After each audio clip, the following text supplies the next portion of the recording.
देव, अगर हम cancer, breast cancer के व्यापकता की बात करें कि किस तरह से ये फैल रहा है, तो क्या ये कारण ये भी है, देखने में पाया जाता है कि शहरों में ब्रेस्ट कैंसर ज़्यादा है बनिस्बत गाँवों में या ग्रामीण इलाकों में? अगर ऐसा है तो क्यों है? ये बड़ा अच्छी सवाल आपने पूछा है। आंकड़े देखेंगे आज ब्रेस्ट कैंसर का, उसकी सोर्स होती है हमारी Indian council of medical research cancer registry data. उसी से हमें पता चलता है कौन सी कैंसर कितना आपका फैल रहा है जी। तो आज के दिन में ब्रेस्ट कैंसर नंबर 1 है महिलाओं में, और साल में बराबर आपने 1.5 लाख नया केस ब्रेस्ट कैंसर डायग्नोस होते इंडिया में। 1.5 लाख्स ये आज की नंबर है। और we have some urban registries, कुछ रूरल एरिया का भी हम लोग डेटा लेते हैं। उस पर अगर देखेंगे उसमें 4 गुना फ़र्क है कैंसर की इंसिडेंस। जो शहरों में जो है महिलाओं उनका इंसिडेंस काफ़ी हाई है, ये दिखाया जा रहा है। उसके एग्जैक्ट कारण तो अभी क्लियर नहीं है, बट आपका पश्चिम देशों से अगर आप सीखना चाहेंगे, जो लाइफस्टाइल फैक्टर्स सबसे ज़्यादा इसमें रोल प्ले करती है ब्रेस्ट कैंसर बढ़ाने के चक्कर में। 10% ब्रेस्ट कैंसर ऐसी है जो जेनेटिक फैक्टर से होती है, जो फैमिली में रन करती है जी। 10%। 90% किसी को भी हो सकता है। ये लाइफस्टाइल फैक्टर्स हम ऐसा माना जाता है कि जो जो शहरों की जैसी लाइफस्टाइल, खाने पीने की तरीके, जॉब करने की तरीके, एक्सरसाइज कम हो जा रहा है, sedentary lifestyles, high calorie diet, late marriage, बच्चे कम पैदा कर रहे हैं, लेट मेनोपॉज, ये सारे चीज़ आपका हार्मोनल चेंजेस जो है ये ब्रेस्ट के ऊपर आपका इफेक्ट करके ब्रेस्ट कैंसर की इंसिडेंस बढ़ा रहा है। सो ये सब देखा गया पिछले 10 साल में, इसीलिए आपका ब्रेस्ट कैंसर जो फिगर्स है जो अर्बन सिटीज़ में काफ़ी तेज़ी से बढ़ रहा है। आज के दिन में दिल्ली में सबसे कॉमन कैंसर है ब्रेस्ट कैंसर। जी जी। सो डॉक्टर गुप्ता, आपके पास जो पेशेंट्स आते हैं मोस्टली वो किस स्टेज पर आते हैं? क्या वो अर्ली डिटेक्ट कर पा रहे हैं? नहीं, अभी स्टिल हम लोग बोलेंगे कि हमारे यहाँ 50% है। 50% of patient still they come in advance stages.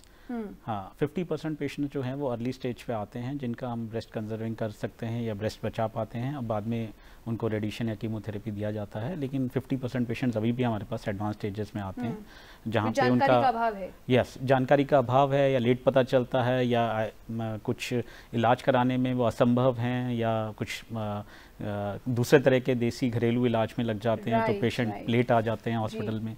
तो ये सब कारण है कि पेशेंट हम तक काफ़ी देर में पहुंचता है। डॉक्टर देव, आप कुछ कहना चाह रहे थे? हाँ, इस पे वही जैसे डॉक्टर सुभाष गुप्ता बता रहे हैं कि मतलब इसमें पढ़ लिखने का और जल्दी आने का हमने देखा कि पढ़े लिखे औरत भी शहरों में मैं देखा हूँ काफ़ी लेट आ रहे हैं। ये एक चीज ये पैराडाइज में ना चाहते हैं कि हमें ये हो ही नहीं सकता है। बिल्कुल, या आपका सोसाइटी की स्ट्रक्चर ऐसी है महिला की आज के दिन में इंडिया में सोसाइटी में, उसकी फैमिली में उसकी जो रोल है उसके बारे में हमें सोचना होगा। उसका अपना चिंता करना लगती है, उसके लिए नहीं, उसकी फैमिली के लिए, उसके बच्चों के लिए, उसके इन-लॉज के लिए, उसकी क्या सोचेंगे, उसकी बेटी का फ्यूचर क्या है। बहुत सारे आपके साइकोलॉजिकल इश्यूज है। Even if she knows that she has cancer, she would not call it out because और they deny the diagnosis, denial में रहेंगे, डिनाइल में रहते हैं काफ़ी देर। ये एक चीज़ हमें सीरियसली लेना चाहिए, क्योंकि इसलिए कि मतलब कैंसर की मतलब मौत नहीं है, पहले जैसा नहीं है। ब्रेस्ट कैंसर जितना जल्दी आएंगे इतना क्यूरेबल है। सो इसको आमतौर जैसे बाकी बीमारी के ऊपर जैसे हमने चर्चा करते हैं, इसके बारे में वैसा करना चाहिए जी। उसको हम अलग से कुछ एक भयानक रोग जैसे बात करेंगे तब ये चीज़ बंद नहीं होगा। आप सही कह रहे हैं। सो अगर कोई अर्ली स्टेज पर आपके पास आता है डॉक्टर गुप्ता, तो क्या सबसे पहले किया जाता है?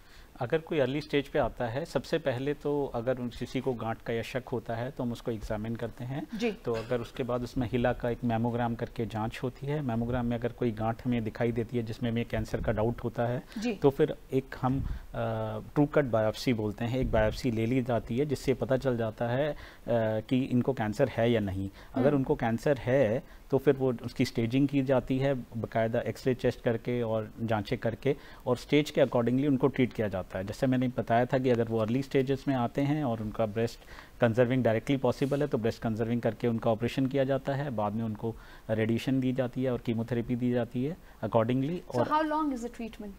ब्रेस्ट कैंसर का आमतौर पर ट्रीटमेंट थोड़ा सा लंबा होता है। ऑपरेशन के बाद यूजुअली रेडियोथेरेपी देने में 4 या 5 हफ्ते का रेडिएशन थेरेपी लगता है, और अप्रॉक्सीमेटली 4 से 5 महीने कीमोथेरेपी में भी लग जाते हैं। तो टोटल इलाज में 6 या 7 महीने 8 महीने लग जाते हैं पूरी तरह से इलाज करने में ब्रेस्ट का। डॉक्टर मेहता, क्या पेशेंट्स कंप्लेन करते हैं दर्द की? Is it painful?